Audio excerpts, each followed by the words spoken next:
Estamos todos muy orgullosos de estar aquí, porque sabemos que estamos cambiando la historia de este país, porque sabemos que lo estamos haciendo, y sabemos que esto empezó cuando uno de nosotros, en casa, anónimamente, un día se levantó y dijo, ya valió.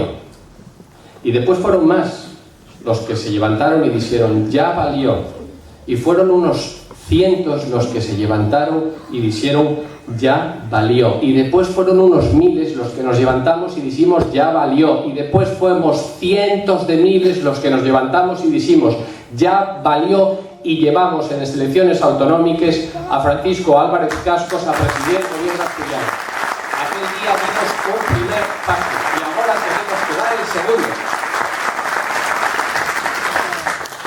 No va a ser fácil, ya lo decía lo primero y digo ahora lo último, no va a ser fácil, no nos lo van a poner fácil. Y es verdad, la encuesta del CIS, la encuesta de la Nueva España, va a darnos como mucho un diputado. ¿Cuántos diputados nos daban en esa encuesta en mayo pasado cuando hubo elecciones? 7. ¿Cuántos saquemos? 16. Echen ustedes les cuentes, si ahora nos dan 1, ¿eso qué quiere decir? Que, sinceramente, podemos sacar todos los que nos den por la gana. O sea que, según la encuesta del CIS, vamos a ganar.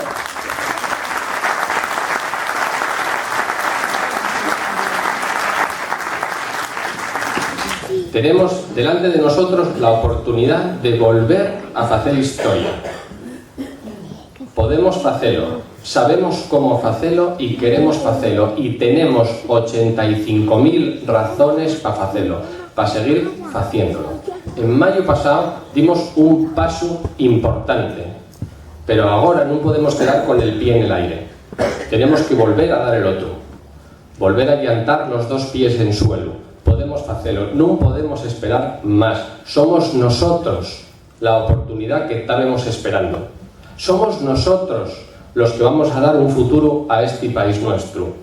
Somos nosotros los que vamos a llantar los dos pies en suelo. Y somos nosotros los que vamos a levantar la cabeza alta y orgullosa, porque somos nosotros los que vamos a poner a Asturias en el mapa. Y somos nosotros los que vamos a conseguir que esta tierra deje de quedar escaecida, abandonada y olvidada. Y somos nosotros los que vamos a llevar a los nuestros diputados, a los nuestros candidatos al Congreso y al Senado a Madrid. Y somos nosotros los que el 20 de noviembre vamos a volver a hacer historia.